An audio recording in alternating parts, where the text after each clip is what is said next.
ಮಠಪತಿ ಗುರುಗಳಿಗೆ ಶರಣ ವಿಚಾರ ವಾಹಿನಿಯ ಪರವಾಗಿ ತಮ್ಮೆಲ್ಲರ ಪರವಾಗಿ ಹಾಗೂ ವೈಯಕ್ತಿಕವಾಗಿ ತುಂಬ ಹೃದಯದ ಸ್ವಾಗತ ಬಯಸುತ್ತೇನೆ.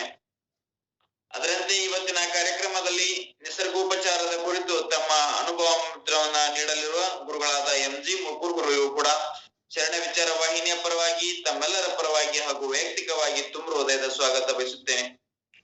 ಈ ಗೂಗಲ್ ಮೀಟ್ ವೆಬಿನಾರ್ ಕಾರ್ಯಕ್ರಮದ ನೇತೃತ್ವ ಸ್ಥಾನವನ್ನ ವಹಿಸಿರುವಂತಹ ಹಿರಿಯರು ಶರಣ ಜೀವಿಗಳು ನಮಗೆಲ್ಲರಿಗೂ ಮಾರ್ಗದರ್ಶಕರಾದ ಗುರುಗಳಾದ IR ಮಠಪತಿ ಗುರುಗಳಿಗೆ ಶರಣ ವಿಚಾರ ವಾಹಿನಿಯ ಪರವಾಗಿ ತಮ್ಮೆಲ್ಲರ ಪರವಾಗಿ ಹಾಗೂ ವೈಯಕ್ತಿಕವಾಗಿ ತುಂಬ ಹೃದಯದ ಸ್ವಾಗತ ಬಯಸುತ್ತೇನೆ. ಅವರಿವರೆನ್ನದೇ ಇವತ್ತಿನ ಈ ಗೂಗಲ್ ಮೀಟ್ ವೆಬಿನಾರ್ ಕಾರ್ಯಕ್ರಮದಲ್ಲಿ ಭಾಗಿಗಳಾಗಿರುವಂತಹ ಎಲ್ಲಾ ಶರಣ ತಂದೆ ತಾಯಂದರಿಗೆ ಶರಣ ವಿಚಾರ ವಾಹಿನಿಯ ಪರವಾಗಿ ಹಾಗೂ ವೈಯಕ್ತಿಕವಾಗಿ ತುಂಬ ಹೃದಯದ ಸ್ವಾಗತ ಬಯಸುತ್ತೇನೆ. ಮೊದಲಿಗೆ ಇವತ್ತಿನ ಕಾರ್ಯಕ್ರಮವನ್ನ ವಚನ ಪ್ರಾರ್ಥನೆಯೊಂದಿಗೆ ಪ್ರಾರಂಭ ಮಾಡೋಣ. ಇವತ್ತಿನ ಕಾರ್ಯಕ್ರಮದಲ್ಲಿ ವಚನ ಪ್ರಾರ್ಥನೆಯನ್ನ ಚಿತ್ರದುರ್ಗದಿಂದ ತಾಯಿಯವರಾದ ನಾಗಲಿಂಬಕ್ಕ ತಾಯಿಯವರು ನೆರವೇರಿಸಿಕೊಡಬೇಕೆಂದು ಅವರಲ್ಲಿ ವಿನಂತಿಸಿಕೊಳ್ಳುತ್ತೇನೆ. ಓಂ ಶ್ರೀ ಗುರು ಬಸವ ಲಿಂಗಾಯ ನಮಃ. ಸರ್ವರಿಗೂ ಶರಣು ಶರಣಾರ್ಥಿ. ತನುವ ಕರಗಿಸಿ ಹರಿವ ಮನವ ನಿಲ್ಲಿಸಿ, ತನುವ ಕರಗಿಸಿ ಹರಿವ ಮನವ ನಿಲ್ಲಿಸಿ, ಅಂಗ ಗುಣವನಳಿದು ಲಿಂಗ ಗುಣವ ನಿಲ್ಲಿಸಿ, ಭಾವವಳಿದು ಬಯಕೆ ಸವೆದು ಮಹಾದೇವನಾದ ಶರಣರ. ಅಂಗ ಗುಣವನಳಿದು ಲಿಂಗ ಗುಣವ ನಿಲ್ಲಿಸಿ, ಭಾವವಳಿದು ಬಯಕೆ ಸವೆದು ಮಹಾದೇವನಾದ ಶರಣರ. ಜಗದ ಮಾನವರೆತ್ತ ಬಲ್ಲರು ಅಪ್ಪಣ್ಣ ಪ್ರಿಯ ಚೆನ್ನ ಬಸವಣ್ಣ, ಅಪ್ಪಣ್ಣ ಪ್ರಿಯ ಚೆನ್ನ ಬಸವಣ್ಣ.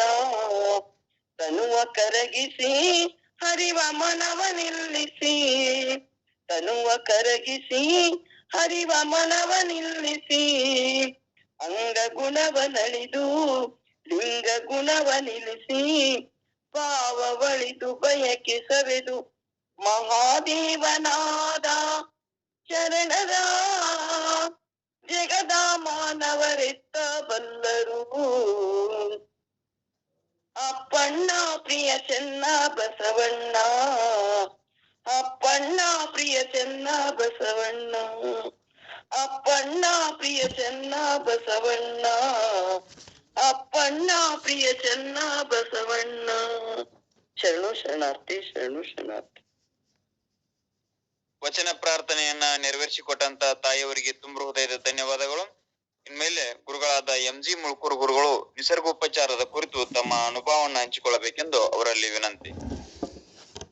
ಓಂ ಶ್ರೀ ಗುರು ಬಸವಲಿಂಗಾಯ ನಮಃ.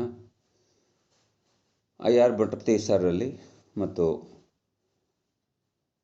ಬಾಪುಗೌಡ ಪೊಲೀಸ್ ಪಾಟರಲ್ರಿ ಮತ್ತು ಇಲ್ಲಿ ನೆರೆದ ಎಲ್ಲ ಶರಣ ತಂದೆ ತಾಯಿಗಳಿಗೆ ಪೂಜ್ಯರಿಗೆ ಶರಣಗಳನ್ನು ಸಲ್ಲಿಸ್ತಾ, ನಾವು ಹಾಲಿನ ಬಗ್ಗೆ ಮೊನ್ನೆಯಿಂದ ವಿಚಾರ ಮಾಡ್ತಾ ಇದ್ದೀವಿ. ನಿನ್ನೆ ಅನಿವಾರ್ಯ ಕಾರಣದಿಂದ ನಾನು ಪ್ರಯಾಣಿಸುತ್ತಿದ್ದರಿಂದ ನಿಮ್ಮ ಜೊತೆ ಮಾತನಾಡಲಿಕ್ಕೆ ಆಗಲಿಲ್ಲ. ಹಾಗಾಗಿ ಆ ವಿಷಯವನ್ನು ಇವತ್ತು ಮುಂದುವರಿಸೋಣ. ಹಾಲು ನಮ್ಮಲ್ಲಿ ಅತ್ಯುತ್ತಮ ಆಹಾರ, ಪೌಷ್ಟಿಕ ಆಹಾರ, ಅದು ಪೂರ್ಣ ಆಹಾರ ಅಂತ ತಿಳ್ಕೊಂಡಿದ್ದೀವಿ. ಹಾಲು ಪೂರ್ಣ ಆಹಾರ ಆದರೆ ನಾವೇನು ಮಾಡ್ತಾ ಇದ್ದೀವಿ, ಈ ಕಡೆ ಉಪ್ಪಿಟ್ಟು ತಿಂತಾ ಇದ್ದೀವಿ, ಒಂದು ಕಪ್ ಹಾಲನ್ನು ಕುಡಿತಾ ಇದ್ದೀವಿ. ಶಕ್ತಿ ಬರಲಿ ಅಂತ ರಾತ್ರಿ ಮಲಗುವಾಗ ಹಾಲನ್ನು ಕುಡಿತಾ ಇದ್ದೀವಿ.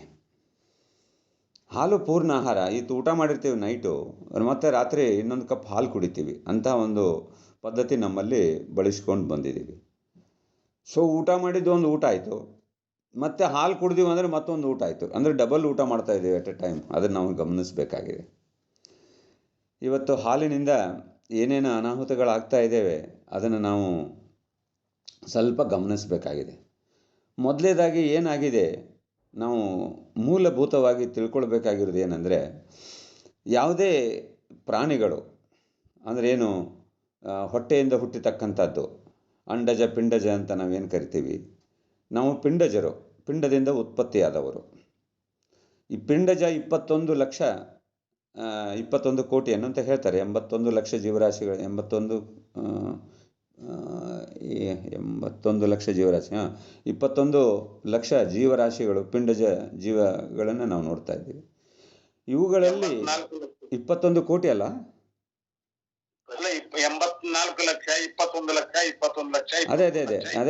ಅದೇ 84 ಒಟ್ಟು ಲಕ್ಷ ಜೀವರಾಶಿಗಳು ಇರೋದು. ಅದರಲ್ಲಿ ಪಿಂಡಜ, ಉದ್ವಿಜ, ಸ್ವೇದಜ ಅವು 21 ತಂದಿದ್ದಾವೆ. ಈ ಅಂಡಜ, ಅದು ಪಿಂಡಜ ಅಂದರೆ ಗರ್ಭದಿಂದ ಹುಟ್ಟಿದಂಥವು, ತಾಯಿಯ ಯೋನಿ ಮಾರ್ಗದಿಂದ ಬಂದಂಥವು. ಇವು 21 ಲಕ್ಷ ಜೀವರಾಶಿಗಳಿದ್ದಾವಲ್ಲ, ಈ 21 ಲಕ್ಷ ಜೀವರಾಶಿಗಳು ಅವು ಚಿಕ್ಕ ಇದ್ದಾಗ ತಾಯಿಯ ಹಾಲನ್ನು ಕುಡಿದ ಬೆಳೀತಕ್ಕಂಥದ್ದು ನೋಡ್ತಾ ಇದ್ದೀವಿ. ಅವು ದೊಡ್ಡದಾದ ಮೇಲೆ ಹಾಲು ಕುಡಿಯೋದಿಲ್ಲ ಯಾವ ಪ್ರಾಣಿ. ಮನುಷ್ಯನ ಒಬ್ಬನ್ನು ಬಿಟ್ಟರು ಉಳಿದ ಯಾವ ಜೀವರಾಶಿಗಳು, ನಾಯಿ ಬೇರೆ ಬೆಕ್ಕಿನ ಹಾಲು ಕುಡಿಯೋದಾಗಲಿ, ಮತ್ತೊಂದು ಹುಲಿ ಹಾಲು ಕುಡಿಯೋದಾಗಲಿ, ಅವು ಯಾವ ಬೇರೆ ಹಾಲು ಕುಡಿಯೋದಿಲ್ಲ. ಅವು ಮರಿ ಇದ್ದಾಗ ಮಾತ್ರ ಕುಡಿಯುತ್ತವೆ, ದೊಡ್ಡದಾದ ಮೇಲೆ ಕುಡಿಯೋದಿಲ್ಲ. ಆದರೆ ಮನುಷ್ಯ ಒಬ್ಬವನು ಆಡಿನ ಹಾಲು ಸಹಿ, ಬೆಕ್ಕಿನ ಇದು ಏನು ಇದ್ರದ್ದು ಎಮ್ಮೆ, ಕುದುರೆ, ಆಕಳು, ಒಂಟೆ, ಹೀಗೆ ಬೇರೆ ಬೇರೆ ಪ್ರಾಣಿಗಳ ಹಾಲು ಕುಡಿತಾ, ಈ ಬಾಟ್ಲ್ ಹಾಲು ಕುಡಿತಾ ಚಿಕ್ಕಂದಿಂದ ಬಾಟ್ಲ್ ಹಾಲು ಕುಡಿದ ಅಭ್ಯಾಸ ಆಗಿ ದೊಡ್ಡವರಾದ ಮೇಲೂ ಸಹಿತ ಈ ಬಾಟ್ಲ್ಗೆ ಆಲ್ಕೋಹಾಲ್ ಕುಡಿಯೋದು ತಪ್ತಾ ಇಲ್ಲ ಅಂತ ತಮಾಷೆಯಾಗಿ ಹೇಳ್ತಿರ್ತಾರೆ. ಇರಲಿ, ಆ ಬಾಟ್ಲಲ್ಲಿ ನಾವು ಬಾಟ್ಲಲ್ಲಿ ಆಲ್ಕೋಹಾಲ್ ನಾವು ಕುಡಿದಿದ್ದರೂ ಸಹಿತ ಮೆಡಿಸಿನ್ ತಗೋತಾ ಇದ್ದೀವಿ ಅಂದರೆ ಎಲ್ಲ ಮೆಡಿಸಿನ್ನು ಸಹಿತ ಆಲ್ಕೋಹಾಲಿಂದ ಮಾಡಿದೆ ಅಂತ ಹೇಳ್ತಾ ಇದ್ದಾರೆ. ಎಲ್ಲ ಔಷಧಿಗಳು ಇವತ್ತೇನು ನಾವು ಟ್ಯಾಬ್ಲೆಟ್ ಇದ್ದಾವಲ್ಲ ಮಾರ್ಕೆಟಲ್ಲಿ, ನಾವು ಆಲ್ಕೋಹಾಲ್ ಸೇವ್ತಾ ಇಲ್ಲ ಅಂದರೂ ಸಹಿತ ಆ ಟ್ಯಾಬ್ಲೆಟಲ್ಲಿ, ಗುಳಿಗೆಗಳಲ್ಲಿ ಆ ಆಲ್ಕೋಹಾಲ್ ಕಂಟೆಂಟ್ ಇರುತ್ತೆ ಅಂತೆ. ಆಲ್ಕೋಹಾಲ್ ಕಂಟೆಂಟ್ ಇಲ್ಲದೆ ಯಾವುದೋ ಮಾತ್ರೆಗಳನ್ನು, ಗುಳಿಗೆಗಳನ್ನು ಮಾಡಲಿಕ್ಕಾಗೋದಿಲ್ಲ ಅಂತ ಹೇಳ್ತಾ ಇದ್ದಾರೆ. ಸೊ ಹಾಲಿಂದ ಏನಾಗುತ್ತೆ ಅನ್ನೋದನ್ನು ನಾವು ಗಮನಿಸಬೇಕಾಗುತ್ತೆ. ಯಾಕಾಗುತ್ತೆ ಅಂತಂದರೆ, ಹಿಂದೆ ಹಾಲು ಉತ್ಪನ್ನ ಮಾಡೋದೊಂದು ವಿಧಾನನೇ ಬೇರೆ ಇತ್ತು. ಹಿಂದೆ ಆಕಳುಗಳು ಏನಾಗ್ತಾ ಇತ್ತು, ಅಡವಿಗೆ ಹೋದ ಮೇಲೆ ಬರ್ತಾಯಿದ್ದು, ಆಕಳುಗಳ ಇನಿ ಇರ್ತಿತ್ತು. ಇನಿ ಬೆನ್ನ ಮೇಲೆ ತಲೆ ಹಿಂಭಾಗದಲ್ಲೇ ಇನಿ ಅಂತ ಕರೀತಾರೆ. ಅದು ನಾಟಿ ಹಸು ಅಂತ. ಆ ನಾಟಿ ಹಸುಗಳಲ್ಲಿ ಇವತ್ತು ನೋಡ್ಬೋದು. ಆಕಳ ಹಾಲಲ್ಲಿ ಅಚ್ಚೇರು ಬಂಗಾರ ಇದೆ ಅಂತಾರೆ. ಆಕಳ ಹೊಟ್ಟೆಯಲ್ಲಿ ಅಚ್ಚೇರು ಬಂಗಾರ ಇದೆ, ಆಕಳು ದೇವತೆ, ಗೋಮಾತೆ ಅಂತ ನಾವೆಲ್ಲ ಪೂಜೆ ಮಾಡ್ಕೊಂಡು ಬಂದಿದ್ದೀವಿ. ಆಕಳನ್ನು ನಾವು ಇದನ್ನು ಮಾಡೋದಿಲ್ಲ. ಆದರೆ ಬೇರೆಯವರು ಅದನ್ನು ಕೊಂದು ಅದರ ಆಹಾರವಾಗಿ ಉಪಯೋಗಿಸ್ತಿದ್ರೆ ಅದು ಬೇರೆ ವಿಷಯ. ಆದರೆ ಆಕಳನ್ನು ನಾವು ಗೋಮಾತೆ ಅಂತ ಕರೆದು ಅದರಲ್ಲಿ ದೇವತೆಗಳಿದ್ದಾರೆ ಅಂತಕ್ಕಂಥ ಭಾವನೆ ನಮ್ಮ ಹಿಂದೂಗಳಲ್ಲಿ ಇದೆ. ಈ ಆಕಳು ಹಿಂದೆ ಕಾಡಿನಲ್ಲಿ ಮೇದು ಬರ್ತಾ ಇತ್ತು. 1 ಲೀಟರ್ ಕೊಡ್ಬೇಕಾದ್ರೆ ಜಾಸ್ತಿ. ಆ ಆಕಳು 1 ಲೀಟರ್ ಕೊಡ್ತಿತ್ತು. ಅದನ್ನು ಕಾಸ್ಬೇಕಾದ್ರೆ ಆ ಆಕಳದು ಕಾಸ್ಬೇಕಾದ್ರೆ ಆ ಓಣಿ ತುಂಬ ವಾಸನೆ ಬರೋದು. ಕೆನೆ ಬರಬೇಕಾದ್ರೆ ನಮ್ಮ ತಾಯಂದಿರು ಅದರದ್ದು ಹಾಲನ್ನು ಮಾಡುವಾಗ ಏನು ಮಾಡ್ತಿದ್ರು, ಕೆನೆ 1 ವಾರಗಟ್ಟಲೆ ಅವ್ರು ಕೆನೆ ಇಟ್ಟುಬಿಟ್ಟು ತೆಗಿತಾಯಿದ್ರು. ಆಮೇಲೆ ಬೆಣ್ಣೆ ಕಾಸಿ ತುಪ್ಪ ಮಾಡ್ತಕ್ಕಂಥದ್ದು ನಾವು ನೋಡ್ತಾ ಇದ್ದೀವಿ. ಇವತ್ತು ಹಾಗಲ್ಲ. ಆಕಳುಗಳು ಏನು ಮಾಡಿದ್ದೀವಿ ಅಂದರೆ ಯಂತ್ರ ಮಾಡಿದ್ದೀವಿ. ನಮ್ಮ ಸಹಜಾನಂದ ಸ್ವಾಮೀಜಿ ಏನು ಹೇಳ್ತಾ ಇದ್ದಾರೆ ಅಂದರೆ, ಈ ಕಡೆ ಆಕಳ ಅಂದರೆ ಒಂದು ಮಿಷಿನ್ ಮಾಡಿದ್ದೀವಿ, ಹಾಲು ಕೊಡೋ ಯಂತ್ರ ಮಾಡಿದ್ದೀವಿ. ಈ ಕಡೆ ಬೂಸ ಹಾಕ್ತೀವಿ ಬಾಯಿಗೆ, ಆ ಕಡೆ ಕೆಚ್ಚಲದಿಂದ ಹಾಲು ಕರಿತಾ ಇದ್ದೀವಿ. ಅದು ಎಲ್ಲಿ ಇರ್ತದೆ, ನಿಂತಲ್ಲೇ ನಿಂತಿರ್ತದೆ. ನೋಡೋಕೆ ಚೆಂದ ಇರ್ತದೆ. ದೇಖನೇಕು ಡಬ್ಬ, ಚಲನೇಕು ಲಂಗಡ ಅಂತ. ನೋಡೋಕೆ ಚೆಂದಾಗಿರ್ತದೆ. ಅದಕ್ಕೆಲ್ಲ ಜಾಸ್ತಿ ಹಾಲು ಕೊಡಲಿ ಅಂಥೇಳಿ ಆಕ್ಸಿಟಾಸಿನ್ ಅಂತಕ್ಕಂಥ ಇಂಜೆಕ್ಷನ್ ಕೊಡ್ತಾ ಇದ್ದೀವಿ. ಹಾಲು ಉತ್ಪನ್ನ ಮಾಡಲಿಕ್ಕೆ ಆ ಒಂದು ಇಂಜೆಕ್ಷನ್ ಕೊಟ್ಬಿಟ್ಟು ಹಾಲು ಉತ್ಪತ್ತಿ ಮಾಡ್ತಾ ಇದ್ದೀವಿ. ಇಲ್ಲಿಯೂ ಸಹಿತ ಒಂದು ಡೈರಿನಲ್ಲಿ ನಾನು ನೋಡಲಿಕ್ಕೆ ಹೋಗಿದ್ದೆ. ನಮ್ಮ ವಿನಯ್ ಕುಲಕರ್ಣಿ ಅವ್ರ ಡೈರಿ ಇದೆ, ಧಾರವಾಡ ಯೂನಿವರ್ಸಿಟಿ ಕೆಳಗಡೆ ಇದೆ. ಅಲ್ಲಿ ಆ ಯೂನಿವರ್ಸಿಟಿ ಉದ್ಘಾಟನೆ ಮಾಡೋ ಸಂದರ್ಭದಲ್ಲಿ ವಿನಯ್ ಕುಲಕರ್ಣಿ ಅವರು ಕರೆಸಿದ್ರು, ಸಿದ್ದೇಶ್ವರ ಸ್ವಾಮಿಗಳು ಬಂದಿದ್ದರು. ಆ ಸಂದರ್ಭದಲ್ಲಿ ನಾವು ನೋಡೋಣ ಅಂತ ಹೋಗಿದ್ದೀವಿ. ಅಲ್ಲಿ ಒಂದು ಆಕಳು ಇತ್ತು. ಆಕಳು ಎಷ್ಟು ಕೊಡ್ತಿದೆ ಅಂದರೆ, ದಿವಸಕ್ಕೆ 55 ಲೀಟರ್ ಕೊಡ್ತಾ ಇದೆ ಒಂದು ಆಕಳ. ಲೆಕ್ಕ ಹಾಕಿ 55 ಲೀಟರ್ ಕೊಡ್ತಕ್ಕಂಥ ಒಂದು ದಿವಸಕ್ಕೆ. ಅದಕ್ಕೆ ಈ ಕಡೆ ಬೇಕಾದಷ್ಟು ಹಾಕ್ತಾ ಇದ್ದಾರೆ. ಅದು ತಿಂದು ಆ ಹಾಲನ್ನು ಉತ್ಪತ್ತಿ ಮಾಡ್ತಾ ಇದೆ. ಆಕ್ಸಿಟೋಸಿನ್ ಅಂತಕ್ಕಂಥ ಹಾಲು ಉತ್ಪತ್ತಿ ಮಾಡ್ತಕ್ಕಂಥ ಇಂಜೆಕ್ಷನ್ ಆ ದನಕ್ಕೆ ಕೊಡ್ತಾ ಇದ್ದೀವಿ. ಅದು ಆ ದೇಹದ ಒಳಗಡೆ ಹೋಗಿ ಅದು ಹಾಲಿನ ಒಳಗಡೆ ಸೇರಿಕೊಂಡು ಅದು ನಮಗೆ ಬಂದು ನಮಗೇನಾಗ್ತಾ ಇದೆ ಇವತ್ತು ದೇಹದಲ್ಲಿ ಅಂತಂದರೆ, ಬಹಳ ಬೇಸರವನ್ನು ತರಿಸ್ತಕ್ಕಂಥ ಈ ಲಸಿಕೆ ಆಕ್ಸಿಟಾಷನ್ನು ಕ್ಯಾನ್ಸರ್ ಬರಲಿಕ್ಕೆ ಕಾರಣ ಆಗ್ತಾ ಇದೆ, ಬಂಜತನ ಬರಲಿಕ್ಕೆ ಕಾರಣ ಆಗ್ತಾ ಇದೆ, ನಪುಂಸಕತೆ ಪುರುಷರಲ್ಲಿ ನಪುಂಸಕತೆ ಬರಲಿಕ್ಕೆ ಕಾರಣ ಆಗ್ತಾ ಇದೆ. ದೇಹದ ಏನು ಈ ಹಾಲಿನ ಸಂಗಡ ಸೇವಿಸುವ ದೇಹವನ್ನು ಸೇರುತ್ತದೆ, ಹಾರ್ಮೋನುಗಳ ಅಸಮಾನತೆ ಉಂಟು ಮಾಡ್ತದೆ. ಪಾರ್ಶ್ವವಾಯು ಪ್ಯಾರಲೈಸಿಸ್ ಅಂತ ಏನು ಕರಿತಾ ಇದ್ದೀವಿ ಇತ್ತು, ಆ ಪ್ಯಾರಲೈಸಿಸ್ಸು, ಸ್ತನ ಹಾಗೂ ದೊಡ್ಡ ಕರುಳಿನ ಕ್ಯಾನ್ಸರ್. ಇವತ್ತು ಆ ಕ್ಯಾನ್ಸರ್ಗಳು ಏನು ಸ್ತನ ಕ್ಯಾನ್ಸರ್ ಅಂತ ನಾವು ಕರಿತಾ ಇದ್ದೇವೆ, ಬ್ರೆಸ್ಟ್ ಕ್ಯಾನ್ಸರ್ ಅಂತ. ಸೊ ಕರುಳಿನ ಕ್ಯಾನ್ಸರ್ ಅದು ಇದರಲ್ಲಿ ಕಾಣ್ತಾ ಇದೆ. ಗರ್ಭಿಣಿ ಸ್ತ್ರೀಯರಲ್ಲಿ ಅವಧಿ ಪೂರ್ವ ಹೆರಿಗೆ, ಋತುಚಕ್ರದಲ್ಲಿ ಏರುಪೇರು, ಪುರುಷರಲ್ಲಿ ದುರ್ಬಲತೆ, ವಾಂತಿ ಬರುವುದು, ಬೆನ್ನು ನೋವು ಉಂಟು ಮಾಡುವುದು ಇತ್ಯಾದಿ ಬರ್ತದೆ ಅಂತ ಹೇಳಿಬಿಟ್ಟು ಒಂದು ಪತ್ರಿಕೆಯಲ್ಲಿ ಬಂದಿದ್ದನ್ನು ನಾನು ನೋಟ್ ಮಾಡ್ಕೊಂಡಿದ್ದೀನಿ. ಈ ಒಂದು ವಿಷಯವನ್ನು, ಈ ಥರ ಕ್ಯಾನ್ಸರ್ ಬರ್ತದೆ ಅಂಥೇಳಿ ನನಗೆ ಒಂದು 10 ವರ್ಷದ ಕೆಳಗಡೆ ರಾಮನಗರದಲ್ಲಿ ಒಂದು 3 ದಿವಸದ ಕ್ಯಾಂಪ್ ಮಾಡಿದರು. ನಮ್ಮ ಮಠಪತಿ ಸರ್ ಬ್ರದರ್ ಒಬ್ಬರು ಬಿಜಾಪುರದಲ್ಲಿ ಮಾಡ್ತಾ ಇರ್ತಾರೆ, ಪ್ರತಿ ವರ್ಷ ಅಲ್ಲಿ ನಾನು ಕರಿತಾ ಇದ್ರು, ಹೋಗ್ತಾ ಇದ್ದೆ ನಾನು. ಹಾಗೆ ಆ 3 ದಿವಸ ಅಲ್ಲಿ ಕ್ಯಾಂಪು ಇದರಲ್ಲಿ ಮಾಡಿದಾಗ ರಾಮನಗರದಲ್ಲಿ ಒಬ್ಬರು ಹೈಸ್ಕೂಲ್ ಹೆಡ್ ಮಾಸ್ಟರ್ ಪಾಪ ಕರೆಸಿಬಿಟ್ಟು ನಮ್ಮದು ಕ್ಲಾಸ್ ಎಲ್ಲ ಅಟೆಂಡ್ ಮಾಡಿ ಕೇಳಿ, ನಮ್ಮ ಮಕ್ಕಳ ತಂದೆ ತಾಯಿಗಳಿಗೆ ಅನುಕೂಲ ಆಗಲಿ ಅಂಥೇಳಿ, ಪೇರೆಂಟ್ಸ್ಗೆ ಅನುಕೂಲ ಆಗಲಿ ಅಂಥೇಳಿ ಆ ಪೇರೆಂಟ್ಸ್ ಎಲ್ಲ ಸೇರಿಸಿಬಿಟ್ಟು ಅವರ ಸ್ವಂತ ಖರ್ಚಿನಲ್ಲಿ ಹೈಸ್ಕೂಲಲ್ಲಿ ಇದನ್ನು ಮಾಡಿದರು, ಕ್ಲಾಸ್ಗಳನ್ನು ಅರೇಂಜ್ ಮಾಡಿದರು, ಕ್ಯಾಂಪ್ ಮಾಡಿದರು. ಆಗ ಹೋಗಿ ನಾನು ಪಾಠ ಮಾಡೋ ಸಂದರ್ಭದಲ್ಲಿ ಈ ಥರ ಹಾಲು ಕುಡಿಯೋದ್ರಿಂದ ಕ್ಯಾನ್ಸರ್ ಆಗುತ್ತೆ ಅಂತ ಒಂದು ಹೇಳಿದೆ. ಆ ಸತ್ಯ ಘಟನೆ ಬಿಚ್ಚಿಟ್ಟಾಗ ಅಲ್ಲಿ ಒಬ್ಬರು ತಾಯಿ ತಕ್ಷಣ ಕ್ಲಾಸ್ ಮುಗಿದ ತಕ್ಷಣ ಬಂದುಬಿಟ್ಟು, ನನ್ನ ಮಗನಿಗೆ ಕ್ಯಾನ್ಸರ್ ಇದೆ ಸರ್, ನೀವೇನಾದ್ರು ಟ್ರೀಟ್ಮೆಂಟ್ ಕೊಡಿ ಸರ್ ಅಂತ ಅಂದರು. ಆಯಿತು ಕರ್ಕೊಂಬರಮ್ಮ ಅಂದೀವಿ. ಆ ಮಗು ಬಂದ ಮೇಲೆ ಕೇಳಿದರೆ ಅವನಿಗೆ 4th ಸ್ಟೇಜ್ ಕ್ಯಾನ್ಸರ್ ಆಗಲೇ. ಕ್ಯಾನ್ಸರ್ ತಮಗೆಲ್ಲ ಗೊತ್ತಿದೆ, ಕ್ಯಾನ್ಸರ್ ಬಂತಂದರೆ ಮುಗೀತು ಮನುಷ್ಯ, ಅವನು ಕ್ಯಾನ್ಸರ್ ಅಂತ ಹೇಳಿಬಿಟ್ಟು. ಆಮೇಲೆ ನಾನು ಕೇಳಿದೆ, ಏನು ಮಾಡ್ತೀಯಪ್ಪ ಅಂದೆ. 24-25 ವರ್ಷದ ಹುಡುಗ ಅವನು. ಏನು ಮಾಡ್ತೀಯಪ್ಪ ಅಂತ ಸರ್ ದನ ಕಾಯ್ತಿದ್ದೀನಿ ಅಂದ. ಎಷ್ಟಿದಾವಪ್ಪ ದನ ಅಂದ. ಒಂದು 20 ಎಮ್ಮೆ ಇದಾವೆ ಸರ್ ಅಂದ. 20 ಎಮ್ಮೆ ಇದೆ, ಎಮ್ಮೆ ಕಾಯ್ತಾ ಇದ್ದೆ. ಹೌದು, ಒಳ್ಳೇದಾಯ್ತಪ್ಪ, ಹಂಗಾರೆ ಎಮ್ಮೆ ಕಾಯ್ತೆ ಅಂದಮೇಲೆ ಮತ್ತು ಹಾಲು ಬರ್ತದೆ, ಹಾಲು ಕುಡಿತೀನೋ ಅಂದೆ. ಹೌದು ಸರ್ ಕುಡಿತೇನೆ ಅಂದ. ಎಷ್ಟು ಕುಡಿತೀವೋ ಅಂದೆ. ಸರ್ ಬೆಳಗ್ಗೆ 1 ಲೀಟರ್ ಕುಡಿತೀನಿ ಸರ್, ಮಧ್ಯಾಹ್ನ 1 ಲೀಟರ್ ಕುಡಿತೀನಿ ಸರ್, ಸಂಜೆ ಕಡೆ 1 ಲೀಟರ್ ಕುಡಿತೀನಿ ಅಂದ.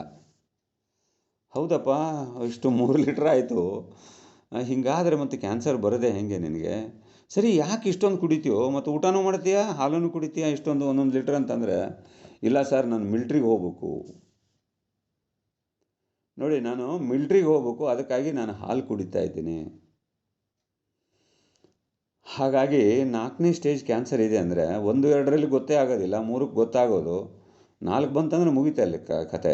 ನಾನು ಹೇಳಿದೆ, ನೋಡಪ್ಪ, ಇನ್ಮೇಲೆ ನೀನು ಊಟನ ಮಾಡೋಂಗಿಲ್ಲ, ನೀನು ಹಾಲು ಕುಡಿಯೋಂಗಿಲ್ಲ, ಮತ್ತು ಏನು ತಿನ್ನಬೇಕು ಸರ್? ಏನು ತಿನ್ನಬೇಕು ಅಂತಂದರೆ ನಿಮ್ಮ ಎಮ್ಮೆ ಏನು ತಿಂತದೆ ಅದನ್ನು ತಿನ್ನು. ಅದಕ್ಕೆ ಹಾಲು ಶಕ್ತಿ ಬರೋದು ಎಲ್ಲಿಂದ ಬರ್ತದೆ ಅದನ್ನು ಅದೇಂಗೆ ತಿನ್ನೋಕ್ಕಾಗುತ್ತೆ ಸರ್, ನಾನೇನು ಎಮ್ಮೆನ ಅಂತ ಅವನು ಪ್ರಶ್ನೆ. ಇಲ್ಲಪ್ಪ, ಅದನ್ನು ಜ್ಯೂಸರ ಮಾಡ್ಕೋ, ಮನೇಲಿ ತಂದು ರುಬ್ಬಿಟ್ಟು ಒಳಕಲ್ಲಲ್ಲಿ ಮಿಕ್ಸಿ ಇಲ್ಲಾಂದ್ರೆ ಚಿಂತೆ ಮಾಡಬೇಡ, ರುಬ್ಬಿಕೊಂಡು ಅದನ್ನು ಜ್ಯೂಸ್ ಮಾಡ್ಕೊಂಡು ಕುಡಿ. ಹಣ್ಣು ತರಕಾರಿ ತಿನ್ಕೊಂಡಿರು, ನೀನು ಆಹಾರ ಬೇಡ ಅಂತ. ನಮ್ಮ ರವಿ ಸರ್ ಅಂತ ಭಾಳ ಅದ್ಭುತ. ನಿನ್ನೆ ಅವರು ಒಂದು ಅರ್ಧ ತಾಸು ಮಾತಾಡಿದರು. ನಮ್ಮ ಮಠಪತಿ ಶಿಷ್ಯರೇ ಅವರು ಅಮೃತ ಆಹಾರದಲ್ಲಿ ಇದೇನು ಸರ್, ನಾನು ಫುಲ್ ಅಂತ ಹೇಳಿ ಭಾಳ ಖುಷಿ ಆಗ್ತಾಯಿದೆ ನನಗೆ. ಅಂಥವ್ರ ಮಾತು ಕೇಳ್ತಾ ಇದ್ದಾರೆ. ನಮ್ಮ ಚೌಗಲೆ ಸರ್, ಒಬ್ಬರು ಅಪ್ಪ ಸಾಹೇಬ್ ಚೌಗಲೆರು, ಈಗಾಗಲೇ ಮಠಪತಿ ಸರ್ ಅಂಥವ್ರನ್ನ ಭಾಳ ತಯಾರು ಮಾಡಿದ್ದಾರೆ. ಭಾಳ ಖುಷಿ ಆಗ್ತಾಯಿದೆ, ಯಾಕಂದರೆ ನಮಗಿಂತ ಅವರು ಭಾಳ ಮುಂದುವರೆದಿದ್ದಾರೆ. ಎಷ್ಟು ಅದ್ಭುತ ಅವರ ಒಂದು ಅನುಭವ ಕೇಳ್ತಾ ಇದ್ದರೆ, ಅದನ್ನು ಕೊಡಿ ಸರ್, ನಾನು ಬುಕ್ಕಲ್ಲಿ ಮುಂದಿನ ಸಲ ಹಾಕ್ತೇನೆ ಅಂತ ನಿನ್ನೆ ಅವ್ರ ಜೊತೆ ನಾನು ಹೇಳಿದೆ. ಸೊ ಈ ವ್ಯಕ್ತಿ ಮಾಡೋಕ್ಕೆ ತಯಾರಾಗಲಿಲ್ಲ, ಅವನು ಅದನ್ನೋ ಇಲ್ಲೋ ನನಗೆ ಗೊತ್ತಿಲ್ಲ. ಸೊ ಹಾಗಾಗಿ ಬಂಧುಗಳೇ, ನಾವು ಹಾಲಿನ ಬಗ್ಗೆ, ಹಾಲು ಒಳ್ಳೆಯದು, ಆದರೆ ಇದು ಏನು ಯಾರು ಉಪಯೋಗಿಸ್ಬೇಕು, ಎಷ್ಟು ಉಪಯೋಗಿಸ್ಬೇಕು, ಮತ್ತು ಇದರ ಇನ್ನೂ ದುಷ್ಪರಿಣಾಮಗಳು ಏನಿದೆ ಅನ್ನೋದನ್ನು ಮತ್ತೆ ಈಗ ಟೈಮ್ ಆಗಿರೋದ್ರಿಂದ ನಾಳೆ ಬೆಳಗ್ಗೆ 5:20ಕ್ಕೆ ಚಿಂತನೆ ಮಾಡೋಣ ಅಂತ ಹೇಳ್ತಾ ನನ್ನ ಮಾತಿಗೆ ವಿರಾಮ ಮಾಡ್ತಾ ಇದ್ದೇನೆ. ಸರ್ವರಿಗೂ ಶರಣು.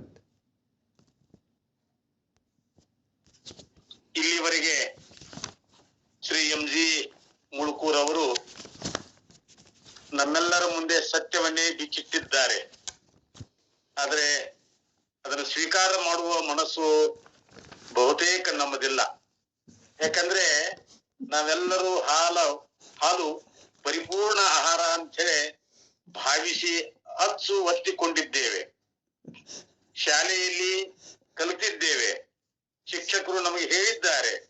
ಹೀಗಾಗಿ ಆ ಮಾತುಗಳೆಲ್ಲ ಇವತ್ತು ಕೆಸರಿನಲ್ಲಿ ಹರಳ ಕುತ್ತಂತೆ ಆಗಿದೆ. ಆದರೆ ಸ್ವಲ್ಪ ನಾವು ಚಿಂತನೆ ಮಾಡ್ತಾ ಮಾಡ್ತಾ ಮಾಡ್ತಾ ಯಾವ ಪ್ರಾಣಿಗಳಿಗೆ ಇನ್ನೂ ಹಲ್ಲು ಬಂದಿಲ್ಲವೋ ಅಂಥ ಪ್ರಾಣಿಗಳು ಮಾತ್ರ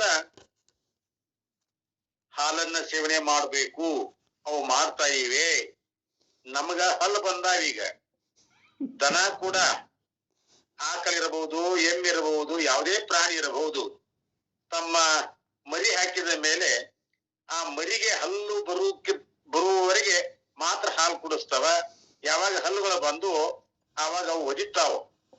ನಿನಗೆ ಹಲ್ಲು ಬಂದಾವು, ನೀನು ಆಹಾರ ತಿನ್ನು, ಹಾಲು ಕುಡಿಬೇಡ ಅಂತ ಹೇಳಿ ಅವು ತಮ್ಮ ಮಕ್ಕಳಿಗೆ ಹೇಳ್ತಾವ.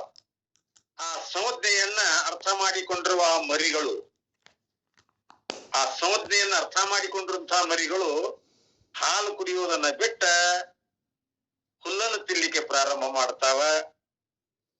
ನಾವು ವಿಚಾರವಂತ ಪ್ರಾಣಿಯಾಗಿರುವ ಎರಡು ಕಾಲಿನ ನಾವು ಏನು ಹೇಳಿದ್ರು ಕೂಡ ನಮಗ ನಾಟ್ತಾ ಇಲ್ಲ.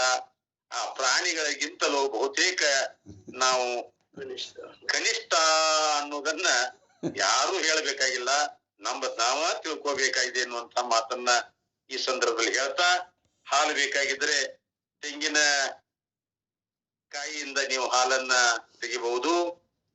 ಆಮೇಲೆ ನೆನೆ ಹಾಕಿದ ಶೇಂಗಾದಿಂದ ಹಾಲನ್ನು ತೆಗಿಬಹುದು, ಎಳ್ಳಿನಿಂದ ಹಾಲನ್ನು ತೆಗಿಬಹುದು. ಇವೆಲ್ಲವನ್ನ ನಾವು ನೆನೆಸಿ ಇಟ್ಟು ಅವುಗಳ ಹಾಲನ್ನು ನಾವು ಸ್ವೀಕಾರ ಮಾಡಬಹುದು. ತೆಂಗಿನ ಹಾಲಿನಿಂದ ನಾವು ಮೊಸರನ್ನು ಕೂಡ ಮಾಡಬಹುದು, ಮಜ್ಜಿಗೆಯನ್ನು ಕೂಡ ಮಾಡಬಹುದು ಅನ್ನೋದನ್ನ ಅನೇಕ ಪ್ರಯೋಗಗಳ ಮೂಲಕ ಈಗಾಗಲೇ ನಿಮ್ಗೆ ತಿಳಿಸಿಕೊಟ್ಟಿದೆ.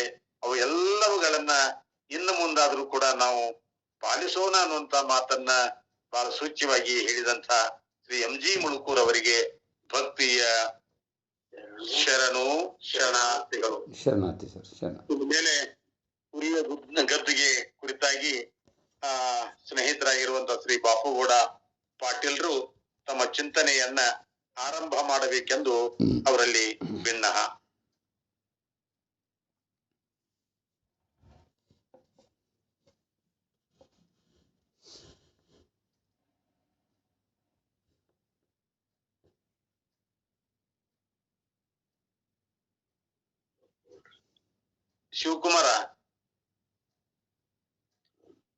ಶಿವಕುಮಾರ್ ಶ್ರೀ ಬಾಪುಗೌಡ ಪಾಟೀಲ್ ಅವರು ಜಾಯ್ನ್ ಆಗ್ಯಾರಲ್ಲ, ಅದನ್ನ ನೋಡಾಕಿನ್ರಪ್ಪರ. ನೋಡು, ಜಾಯಿನ್ ಆಗಿಲ್ರಪ್ಪರ. ಜಾಯಿನ್ ಆಗಿಲ್ಲ. ಇವರು ಅಪ್ಪ ಅವರು ಆಗ್ಯಾರಲ್ಲ, ಇವರು ನವಲಿಂಗ್ ಶರಣ್ ಅವರು ಆಗಿಲ್ರಪ್ಪರ. ಅವರು ಆಗಿಲ್ಲ. ಆಯ್ತು, ಇಲ್ರಿ. ನೀವು ಮಾಡ್ತೀರಪ್ಪ? ಶ್ರೀ ಗುರು ಬಸವಲಿಂಗಾಯ ನಮ. ಪೊಲೀಸ್ ಪಾಟೀಲ್ ಜಾಯ್ನ್ ಆದ ಕೂಡಲೇ ನನಗೆ ತಿಳಿಸು.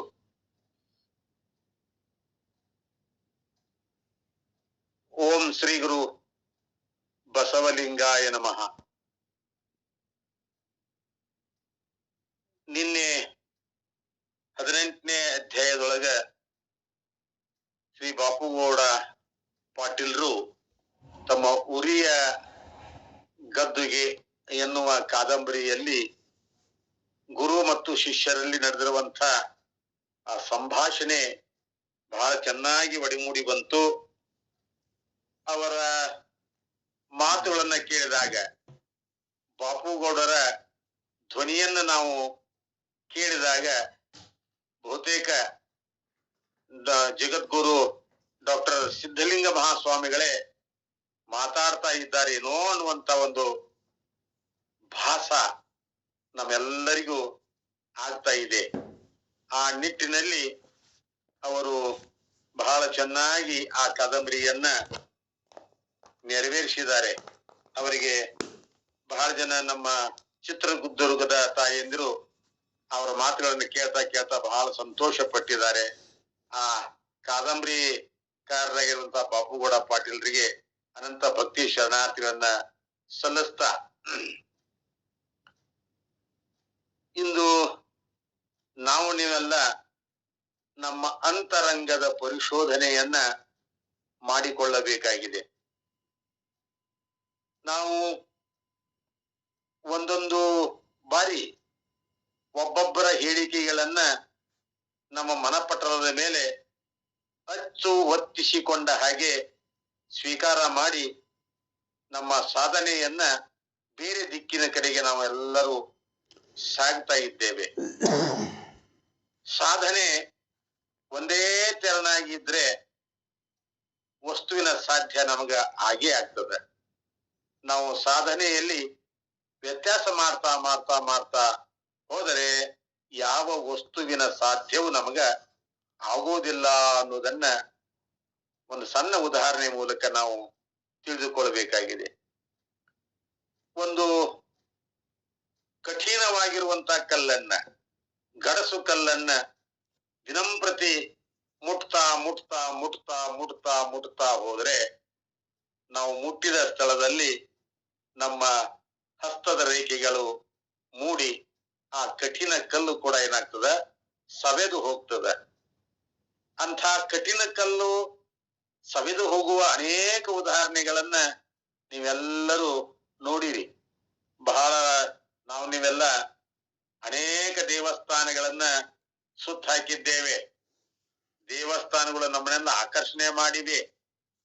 ಆ ದೇವಸ್ಥಾನದ ಆ ಬಾಗಿಲು ಒಳಗಡೆ ಗರ್ಭಗುಡಿಯ ಬಾಗಿಲು ಇದೆಯಲ್ಲ, ಆ ಬಾಗಿಲಕ್ಕೆ ನಾವು ಸಂಪೂರ್ಣವಾಗಿ ಕೈಯನ್ನ ಹಚ್ಚಿ ಹಚ್ಚಿ ಹಚ್ಚಿ ಹಚ್ಚಿ ಆ ಗರ್ಭಗುಡಿಯ ಕಲ್ಲಿನ ಆ ಮಂಟಪದ ಆ ರೇಖೆಗಳು ಕೂಡ ಅಳಿಸಿ ಹೋಗಿವೆ ಅನ್ನೋದನ್ನು ಕೂಡ ನಾವೆಲ್ಲರೂ ನೋಡಿಕೊಳ್ಳಬೇಕಾಗಿದೆ. ಆ ಕಾರಣಕ್ಕಾಗಿ ನಮ್ಮ ಸಾಧನೆ ಅವಿರತವಾಗಿ ನಿರಂತರವಾಗಿ ಒಂದೇ ದಿಕ್ಕಿನಲ್ಲಿ ನಾವು ಸಾಗಬೇಕಾದದ್ದು ಅವಶ್ಯಕತೆ ಇದೆ ಅನ್ನೋದನ್ನ ತಿಳಿದುಕೊಳ್ಳಬೇಕು.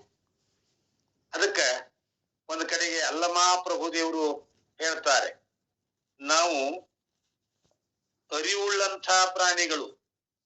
ಅರಿವು ಮರೆವಿನಿಂದ ನಮ್ಮೊಳಗಿರುವ ನಿಂದ ನಮ್ಮಲ್ಲಿ ನೆರೆನಿಂದ ಆ ಮಹಾಘನವನ್ನು ಅರಿಯಲಾರೆವು. ಎದರಿಂದ ಸಾಧ್ಯ ಆಗಿತ್ತು ಮರೆವು. ಮೇಲಿಂದ ಮೇಲೆ ಮೇಲಿಂದ ಮೇಲೆ ಮೇಲಿಂದ ಮೇಲೆ ನಮಗೆ ಮರೆವು ಆವರಿಸ್ತಾ ಇದೆ. ಯಾಕಂದ್ರ ನಮ್ಮ ಮನಸ್ಸು ನೀರಡಿಸಿದೆ ಅನ್ನೋದನ್ನು ಹೇಳಿದ್ದಾರೆ ಅಲ್ಲಮ ಪ್ರಭುದೇವರು. ನೀರು ನೀರಡಿಸಿತ್ತು. ಇಲ್ಲೇ ಅವರು ನೀರು ಅನ್ನುವಂಥ ಪದವನ್ನ ಈ ಮನಸ್ಸಿಗೆ ಹೋಲಿಸ್ಕೊಳ್ತಾರೆ. ಮನಸ್ಸನ್ನ ಅನೇಕ ರೀತಿಯಾಗಿ ಬೇರೆ ಬೇರೆ ರೀತಿಯಾಗಿ ಶರಣರು ಹೇಳಿದ್ದಾರೆ.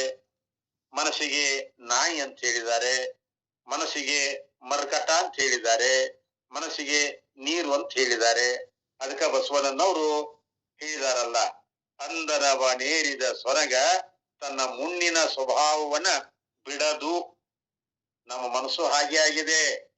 ಅದೇ ರೀತಿಯಾಗಿ ಆ ಮನಸ್ಸನ್ನ ನಿಯಂತ್ರಣ ಮಾಡಿಕೊಳ್ಳಲಿಕ್ಕೆ ಅಪ್ಪ ಬಸವಣ್ಣನವರು ನಮಗೆ ಇಷ್ಟಲಿಂಗವನ್ನ ಕರುಣಿಸಿದ್ದಾರೆ. ಅದು ನಮ್ಮ ಸಾಧನ. ಆ ಸಾಧನ ಮೂಲಕ ಆ ಮಹಾಗಣದ ಅರಿವನ್ನ ನಾವು ಮಾಡಿಕೊಂಡಿವಂದರೆ ನಾವೇ ದೇವರಾಗಿ ಬಿಡ್ತೀವಿ. ನಮ್ಮೊಳಗೆ ಆ ಶಕ್ತಿ ಇದೆ ಅನ್ನೋದನ್ನ ಕಂಡುಕೊಳ್ತೀವಿ.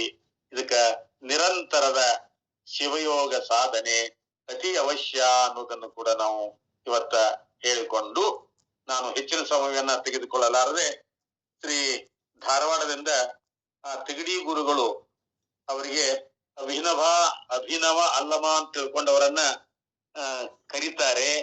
ಅವರು ತಮ್ಮ ಚಿಂತನೆಯನ್ನ ಇಲ್ಲಿ ಎಡೆ ಮಾಡಬೇಕು ಅಂತ ತಿಳ್ಕೊಂಡು ನಾನು ಅವರಲ್ಲಿ ತಿಗಡಿ ಗುರುಗಳಲ್ಲಿ ಭಿನ್ನ ಮಾಡ್ಕೊಳ್ತಾ ಇದ್ದೇನೆ.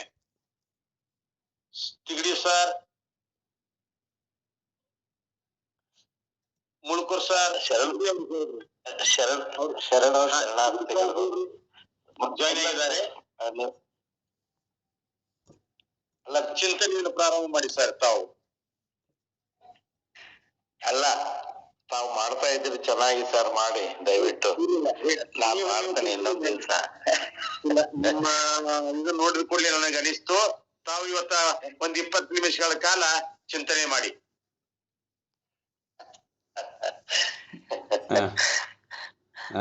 ಜನರಲ್ ಆಗಿ ಮಾತಾಡಿ ಸರ್. ನೆಕ್ಸ್ಟ್ ಬೇಕಾದ್ರೆ ಇದು ಮಾತಾಡೋದ್ರೆ ಯಾವ್ದಾರು ವಚನ ತೊಗೊಂಡು ಮಾತಾಡಂದ್ರೆ, ಇಲ್ಲ ಒಂದು ವಚನ ತೊಗೊಂಡು ಮಾತಾಡಿ, ತೊಂದರೆ ಇಲ್ಲ. ಯಾಕಂದರೆ ಬಹಳ ಗ್ರೂಪು, ಬಹಳ ಇದರಲ್ಲಿ ತಮ್ಮದು ಅನುಭವ ಇದೆ ಜಾಸ್ತಿ. ಒಂದು ವಚನಾರ ತಗೊಳ್ಳಿ, ಇಲ್ಲಾಂದರೆ ಏನಾದರೂ ಶುರು ಮಾಡಿ. ಈಗ ತಮ್ಮ ಈ ಆಧ್ಯಾತ್ಮ ಕ್ಷೇತ್ರದಲ್ಲಿ ತಮ್ಮ ಅನುಭವದ ಬಗ್ಗೆ ಕುರಿತು ಹೇಳಿ ಕಡೆಗೆ. ಈಗ ಮಠಪತಿ ಗುರುಗಳು ಮನಸ್ಸಿನ ಕುರಿತು 2-3 ವಚನಗಳನ್ನ ಕೂಡ ಹೇಳಿದ್ದಾರೆ. ನಿಜವಾಗಿ ಕೂಡ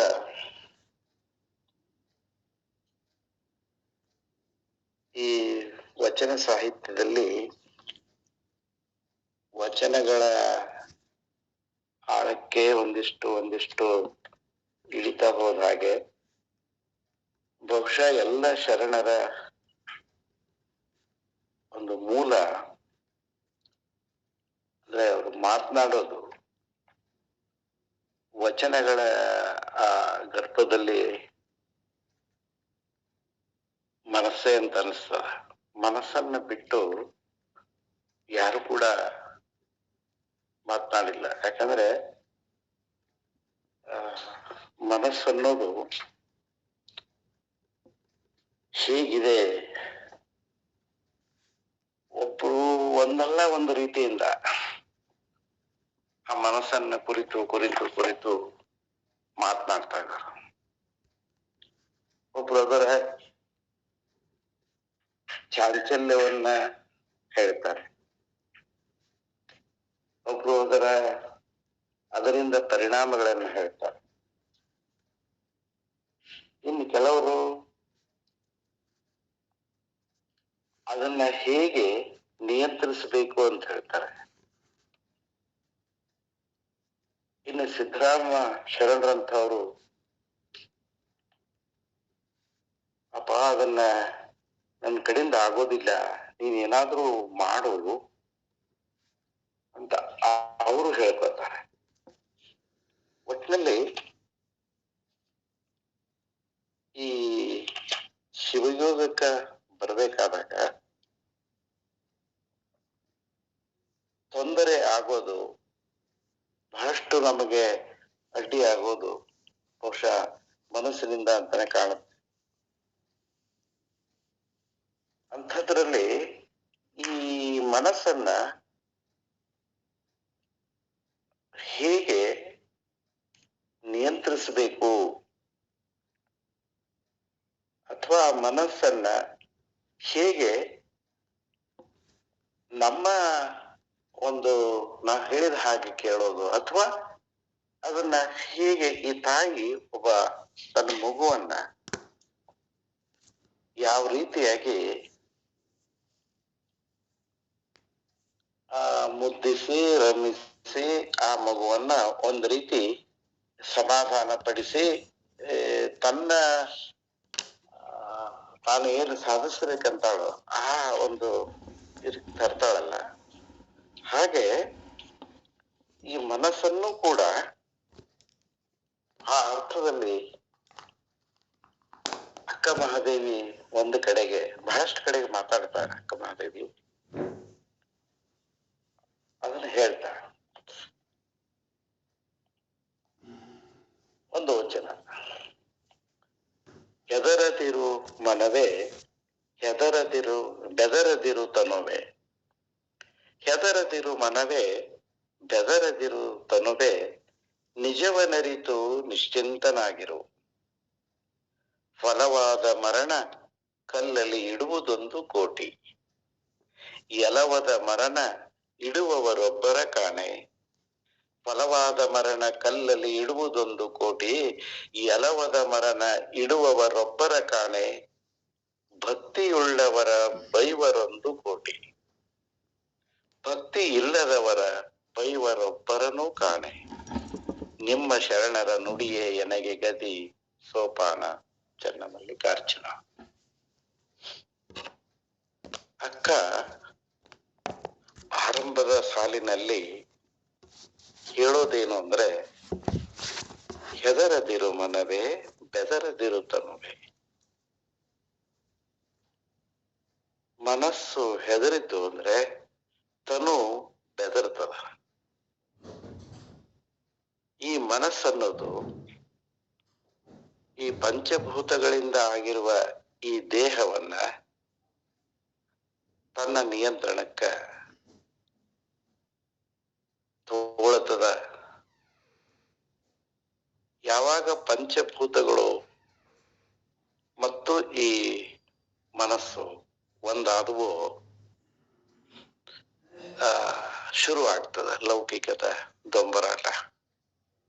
ನಾವೆಲ್ಲ ಆ ದೊಂಬರಾಟದ ಗೊಂಬೆಗಳೇ ಆಗಿದ್ದೇವೆ. ನಾವು ನಿತ್ಯ ಮಾಡುವ ಸಾಮಾನ್ಯವಾಗಿ ಲೌಕಿಕರು ಮಾಡತಕ್ಕಂತಹ ಎಲ್ಲ ಕೃತ್ಯ, ಅವು ಕುಕೃತ್ಯಗಳಿರ್ಬೋದು, ಸುಕೃತ್ಯಗಳು ಇರಬಹುದು. ಇವುಗಳಿಗೆ ಮೂಲ ಇವೆರಡರ ಕಾರ್ಯವೈಖರಿ. ಅದಕ್ಕಾಗಿ ಅಕ್ಕ ಇಲ್ಲಿ ಹೇಳೋದೇನು ಅಂತಂದ್ರೆ, ಮನವೇ ಇದಕ್ಕೆಲ್ಲ ಕಾರಣ ಆಗಿದ್ರು, ಮನಸ್ಸೇ ಇದಕ್ಕೆ ಕಾರಣ ಆಗಿ ಈ ಮನಸ್ಸು ಈ ಪಂಚೇಂದ್ರಿಯಗಳು ವಿಷಯಾಸಕ್ತಿಗಳ ಜೊತೆಗೆ ಕೂಡಿಕೊಂಡು ಈ ದೇಹವನ್ನ ಕುಣಿಸಿ ಬಿಡ್ತದಲ್ಲ. ಇದು ಗೊತ್ತಿತ್ತು ಆಕೆ ಅದೇ ಮನಸ್ಸಿಗೆ ಹೇಳ್ತಾಳೆ. ಅದರ ಅರ್ಥ ಏನು? ಈ ಮನಸ್ಸಿಗೆನ ಹೇಳ್ತಾಳೆ, ಅದೇ ಮೂಲ ಅನ್ನೋದು ಗೊತ್ತಿತ್ತು ಹೇಳ್ತಾಳೆ. ಆದ್ರೆ ಅಕ್ಕನಿಗೆ ಗೊತ್ತಿದೆ, ಈ ಮನಸ್ಸು ಸ್ವಭಾವತಃ ಕೆಟ್ಟದ್ದಲ್ಲ. ಈ ಮನಸ್ಸನ್ನ ಈ ವಿಷಯಾಸಕ್ತಿಗಳಿಂದ, ಈ ಪಂಚೇಂದ್ರಿಯಗಳಿಂದ ಬಿಡಿಸಿ ಅದನ್ನ ಅಂತರಂಗದಲ್ಲಿರ್ತಕ್ಕಂತಹ ಅರಿವು, ಆತ್ಮ ಅಥವಾ ಚೈತನ್ಯ ಅಂತ ನಾವೇನು ಕರಿತೇವೆ, ಅದರ ಜೊತೆಗೆ ಅದನ್ನ ಸಂಗ ಮಾಡ್ಲಿಕ್ಕೆ ಕಲಿಸ್ಬೇಕು ಅಂತ ಇದು ಅಕ್ಕನದ್ದು. ಒಂದು ವೇಳೆ ಅದರ ಜೊತೆಗೆ, ಅರಿವಿನ ಜೊತೆಗೆ ಇದು ಸಂಗ ಮಾಡಿದ್ದೆ ಆದ್ರೆ ಆವಾಗ ಮನಸ್ಸು ಅನ್ನೋದು ನಮಗೆ ಸ್ವರ್ಗಕ್ಕೆ ಹೋಗುವ ಸೋಪಾನ ಆಗಿಬಿಡ್ತದ.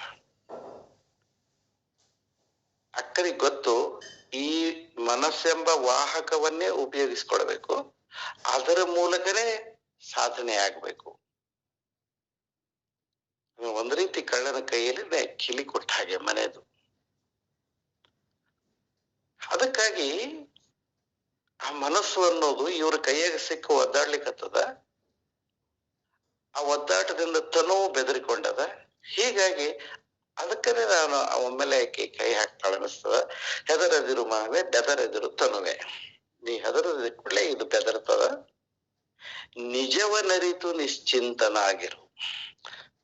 ನಿಜವನ್ನ ಅರಿಬೇಕು ಅಂದ್ರೆ ನಾವು ಶಿವಯೋಗ ಸಾಧನೆ ಮಾಡ್ಬೇಕು.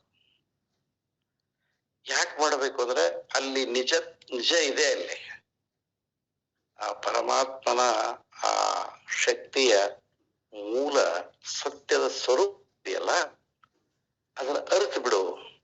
ಯಾವಾಗ ಅರಿತೀರಿ ನಿಶ್ಚಿಂತರಾಗ್ತೀರಿ.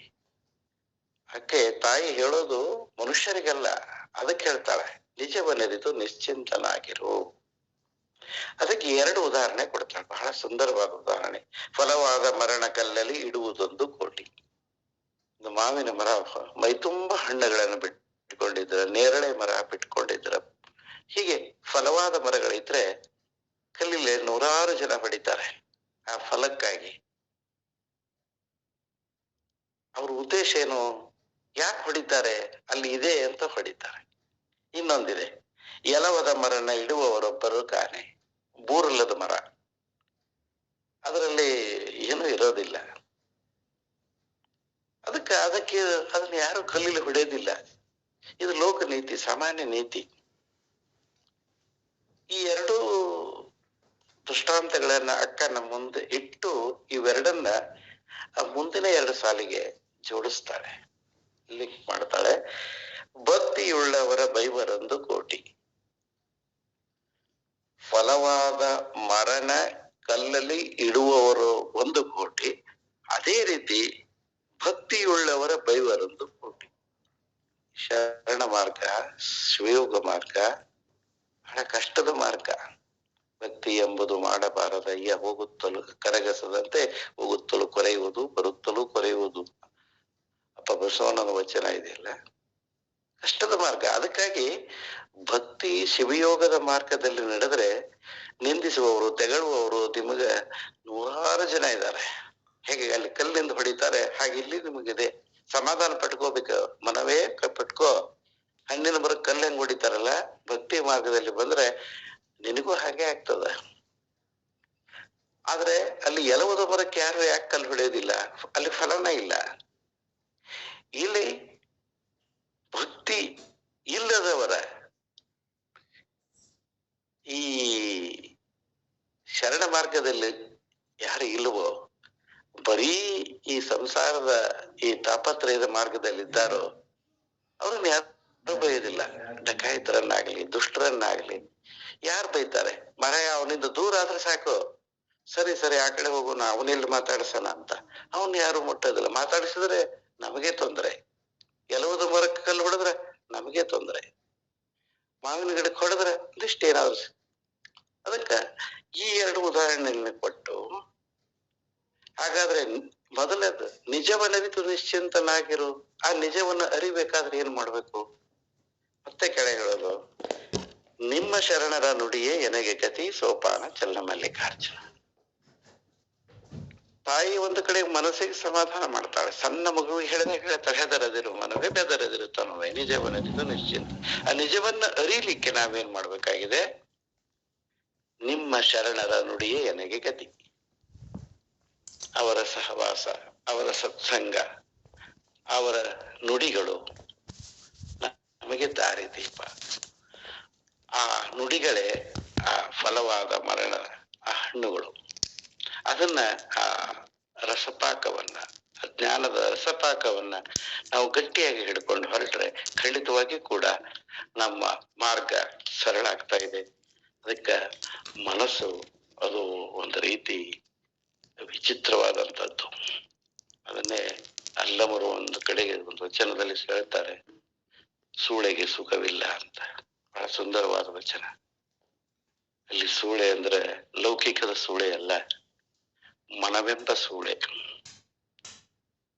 ಯಾಕಂದ್ರೆ ಆಕೆ ಚಂಚಲೆ, ಎಲ್ಲಾ ಕಡೆಗೆ ಹರಿತಾಳೆ. ಏನು ಕೊಟ್ಟರು ಆಕೆಗೆ ಸಾಲೋದಿಲ್ಲ. ಅದಕ್ಕೆ ಆಕೆ ವೇಶ್ಯೆ ಆಗಿದ್ದಾಳೆ. ಆಕೆಯನ್ನ ಸನ್ಮಾರ್ಗಕ್ಕೆ ತಿರುಗಿಸ್ಬೇಕು. ಅವಾಗ ಮಾತ್ರ ನಮ್ಮ ಕೆಲಸ ಬಹಳ ಸರಳ ಆಗ್ತಾ ಇದೆ. ಒಂದು ಕಡೆಗೆ ನಮ್ಮ ವಿದ್ಯಾನಂದ ಶರಣರು ಗುರುಕನ್ಯೆ ಅಂತ ಒಂದು ಅಕ್ಕ ಮಹಾದೇವಿಯನ್ನು ಕುರಿತು ಶೂನ್ಯ ಸಂಪಾದನೆಯೊಳಗ ಆ ಪ್ರಸಂಗವನ್ನು ಕುರಿತು ಒಂದು ಗ್ರಂಥವನ್ನು ಮಾಡಿದ್ದಾರೆ. ಪುಟ್ಟ ಗ್ರಂಥ. ಅಲ್ಲಿ ಮೂಲದಲ್ಲಿ 36-37 ವಚನಗಳ ಆ ಸಂಪಾದನೆಯನ್ನ ಅವರು 90 ವಚನಗಳಿಗೆ ಇನ್ನಷ್ಟು ಹಿಗ್ಗಿಸಿದ್ದಾರೆ, ಆಡ್ ಮಾಡಿದ್ದಾರೆ. ಬಹಳ ಸುಂದರವಾಗಿದೆ. ಅಲ್ಲಿ ಒಂದು ಮಾತನ್ನು ಹೇಳ್ತಾರೆ, ಅದ ಹೇಳಿ ಮುಗಿಸ್ಬಿಡ್ತೀನಿ. ಇಡೀ ದೇಹವನ್ನ, ಅವರದೇ ಮಾತುಗಳು, ಇಡೀ ದೇಹವನ್ನು ತನ್ನಿಚ್ಛೆಯಂತೆ ಮಗ್ಗಲು ಮಾಡಿ ಬಾಧೆಗೀಡು ಮಾಡುವ ಮನಕ್ಕೆ ಅರಿವೆಂಬ ಗುರುದೇವನ ಬಯಕೆಯಾದರೆ ಸಾಕು, ಮನ ಗುರುಕನ್ಯೆಯಾಗುತ್ತಾಳೆ.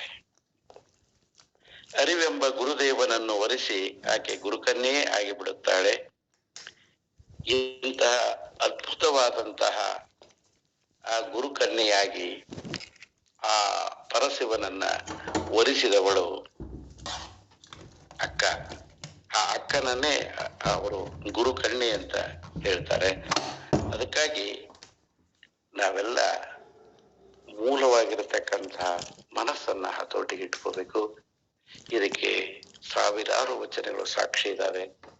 ಆ ವಚನಗಳ ಅಕ್ಕ ಹೇಳಿರ್ತಕ್ಕಂಥ ನಿಮ್ಮ ಶರಣರ ನುಡಿಯೇ ಎನಗೆ ಗತಿ, ಇದನ್ನು ಗಟ್ಟಿಯಾಗಿ ಹಿಡ್ಕೊಂಡ್ರೆ ನಮ್ಮ ಬಾಳಿಗೆ ಬೆಳಕು ನೀಡುವ ಒಂದೇ ಒಂದು ಅಮೃತಧಾರೆ ವಚನಗಳು. ಖಂಡಿತ ನಮ್ಮೆಲ್ಲ ಸಮಸ್ಯೆಗಳಿಗೆ ಉತ್ತರ ಇದೆ. ವಚನಾಧ್ಯಯನ ನಡೀಲಿ, ಸತ್ಸಂಗ ನಡೀಲಿ, ನಾವೆಲ್ಲ ಭಾಗಿಯಾಗೋಣ. ನನ್ನೆರಡು ಮಾತುಗಳನ್ನ ಗುರುವಿನ ಪಾದಕ್ಕೆ ಅರ್ಪಿಸ್ತೇನೆ. ತಪ್ಪು ಒಪ್ಪು ಅವೆಲ್ಲ ಆ ಸದ್ಗುರುವಿನ ಪಾದಕ್ಕೆ ಶರಣಾಗ್ತೇನೆ. ಇಲ್ಲಿವರೆಗೆ ಸುಮಾರು 17 ನಿಮಿಷಗಳ ಕಾಲ ಶ್ರೀ ತಿಗಡಿಯವರು ಧಾರವಾಡದಿಂದ ಚಿಂತನೆಯನ್ನ ನೀಡಿದ್ದಾರೆ. ಒಂದು ಮಾತನ್ನ ಬಹಳ ಸ್ಪಷ್ಟವಾಗಿ ಅವರು ಬಳಕೆ ಮಾಡಿದ್ರು. ಏನಂದ್ರ, ನಾವು ಜಾಗರದೊಳಗೆ ಎಚ್ಚರವಾಗಿರಬೇಕು. ಅಕ್ಕ ಮಹಾದೇವಿ ಅದ ಮಾತನ್ನ ಹೇಳ್ತಾಳ. ಆಕಿ ಗೊತ್ತಿದ್ದು ಅಂತ ನಾವೇನ್ ಹೇಳ್ತೀವಲ್ಲ, ಅದೇ ಜಾಗರದಲ್ಲಿ ಎಚ್ಚರ ಆಗೋದು.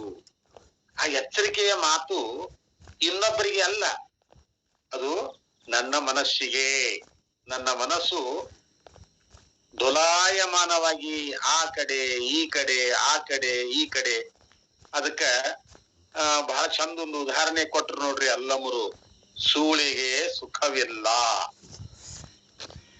ಆಕಿಗೆ ಎಷ್ಟು ಕೊಟ್ರು ತೃಪ್ತಿ ಇಲ್ಲಲ್ಲ, ಏನು ಕೊಟ್ರು ತೃಪ್ತಿ ಇಲ್ಲಲ್ಲ. ಇನ್ನೂ ಬೇಕು ಅನ್ನುವಂತ ದಾಹ. ಅದಕ್ಕ ಅಲ್ಲಂ ಪ್ರಭುದೇವರು ನೀರಡಿಸಿತ್ತು. ಮನಸ್ಸಿನ ದಾಹಕ್ಕೆ ಎಷ್ಟು ನಾವು ಪೂರೈಕೆ ಮಾಡೋದೈತಿ, ಎಷ್ಟು ನಾವು ಕೊಡುದೈತಿ, ಏನು ಕೊಟ್ಟರು ಅದಕ್ಕೆ ತೃಪ್ತಿ ಇಲ್ಲ. ಅಂಥ ಮನಸ್ಸನ್ನ ಸಾಧನಾ ರೂಪದಿಂದ ನಾವು ಪಳಗಿಸಬೇಕಾಗಿದೆ. ಅದಕ್ಕೆ ಬಹಳ ಸಲ ಹೇಳ್ತಿರ್ತಾರ, ಏನಂದ್ರ ಮನ ಅಂದ್ರ ಇದೊಂದು ವಾಂಡ ದನ ಇದ್ದಂಗತ್ತ. ಆ ವಾಂಡ ದನವನ್ನ ಅಂದ್ರ ಅದು ಯಾವಾಗಲೂ ಹಾಯ್ಲಿಕ್ಕೆ ಬರ್ತದ, ಯಾವಾಗಲೂ ಅದು ರೈತನಿಗೆ ವಿರೋಧವನ್ನ ಮಾಡ್ತಾ ಇರ್ತಾ ಇದೆ. ಆದ್ರ ಅಂಥ ವಾಂಡಾಗಿರುವಂಥ ಆ ದನವನ್ನ ಹೇಗೆ ಒಬ್ಬ ರೈತ ಪಳಗಿಸ್ತಾನೋ, ಅದನ್ನ ತನ್ನಂತೆ ಮಾಡ್ಕೊಳ್ತಾನೋ, ಹಾಗೆ ನಾವು ಕೂಡ ನಮ್ಮ ಮನಸ್ಸನ್ನ ಏನ್ ಮಾಡಿಕೊಳ್ಬೇಕಾಗಿದೆ, ನಮ್ಮ ಹತೋಟಿಯಲ್ಲಿ ಇಟ್ಕೊಳ್ಬೇಕಾಗಿದೆ. ನಾವ್ ಹೇಳಿದಂಗ ಮನಸ್ಸು ಕೇಳಬೇಕ ಹೊರತಾಗಿ ಮನಸ್ಸು ಹೇಳಿದಂತೆ ನಾವು ಕೇಳಿದರೆ ಆ ಘನ, ಆ ಪರವಸ್ತು ನಮಗೆ ಸಿಗಲಾರದು ಅನ್ನೋದನ್ನ ಬಹಳ ಸ್ಪಷ್ಟವಾಗಿ ನಮಗ ತಿಳಿಸಿಕೊಟ್ಟಿದ್ದಾರೆ. ಆ ಕಾರಣಕ್ಕಾಗಿ ಆ ಮನಸ್ಸನ್ನ ನಿಯಂತ್ರಣ ಮಾಡ್ಲಿಕ್ಕೆ ಅನೇಕ ಶರಣರ ವಚನಗಳ ನಮಗೆ ಇವತ್ತ ಸಾಕ್ಷಿದಾವ. ಆ ವಚನಗಳನ್ನ ಅಧ್ಯಯನ ಮಾಡ್ತಾ ನಾವು ಹೋದಂತೆ ನಮ್ಮೊಳಗಿನ ಕೆಲವು ದೋಷಗಳು, ನಾವೇನು ಗಚ್ಚಂಗ್ ಹಿಡ್ಕೊಂಡು ಕೂತೀವಲ್ಲ, ಆ ದೋಷಗಳೆಲ್ಲ ತಂದ ತಾನ ನಿವಾರಣೆ ಆಗ್ತಾವ ಅನ್ನುವಂತ ಮಾತನ್ನು ಕೂಡ ನಾವು ಇವತ್ತ ತಿಳಿದುಕೊಳ್ಬೇಕಾಗಿದೆ. ಈ ಬೆಳಗಿನ ವೇಳೆ ಒಳಗ ಸತ್ಸಂಗದೊಳಗ ತಾವೆಲ್ಲರೂ ಭಾಗಿಯಾಗಿ, ಮತ್ತು ಇಲ್ಲಿ ಭಾಗಿಯಾಗ್ಬೇಕಾರ ಮನಸ್ಸ ಕಾರಣ.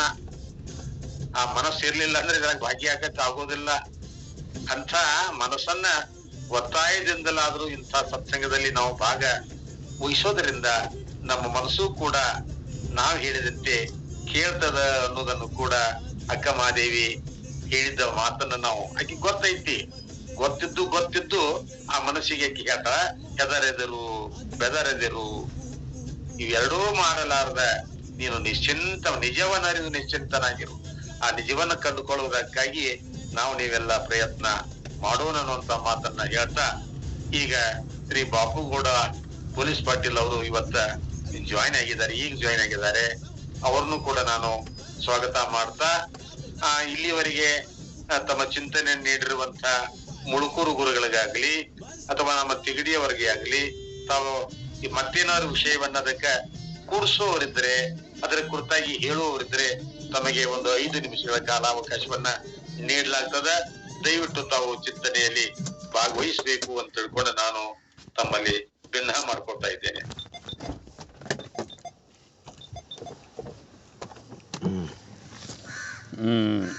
ತಿಗಡಿ ಸರ್ಗೆ ಧನ್ಯವಾದಗಳು ಸರ್, ಭಾಳ ಚೆನ್ನಾಗಿ ಬಂತು. ಹಾಗೆ ತಮ್ಮ ಅನುಭವ ನುಡಿಗಳು ನಮಗೆ ಮೇಲೆ ಮೇಲೆ ಸಿಗ್ತಾ ಇರಲಿ. ಶರಣಾರ್ಥಿ ಸರ್.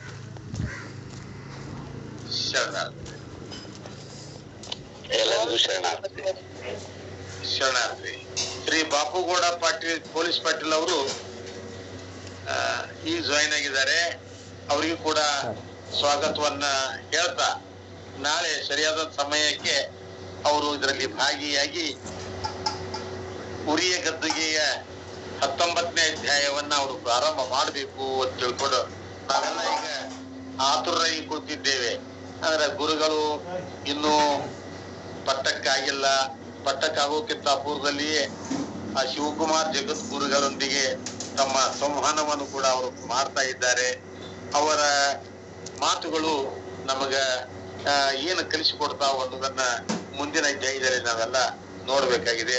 ಆ ಕಾರಣಕ್ಕಾಗಿ ಪೊಲೀಸ್ ಪಾಟೀಲರು ನಾಳಿನ ದಿವಸ ಇದರಲ್ಲಿ ಭಾಗವಹಿಸಿ ಮುಂದಿನ ಅಧ್ಯಾಯವನ್ನ ಹೇಳಲಿಕ್ಕೆ ಅವರು ಸನ್ನದ್ಧರಾಗಬೇಕು ಅನ್ನುವಂತ ಮಾತನ್ನು ಹೇಳ್ತಾ ಈ ಗೂಗಲ್ ಮೀಟದಲ್ಲಿ ಇವತ್ತಿನ ಕಾರ್ಯಕ್ರಮದೊಳಗೆ ಶ್ರೀ ತಿಗಡಿ ಅವರು ತಮ್ಮ ಚಿಂತನೆಯನ್ನ ನೀಡಿದ್ದಾರೆ.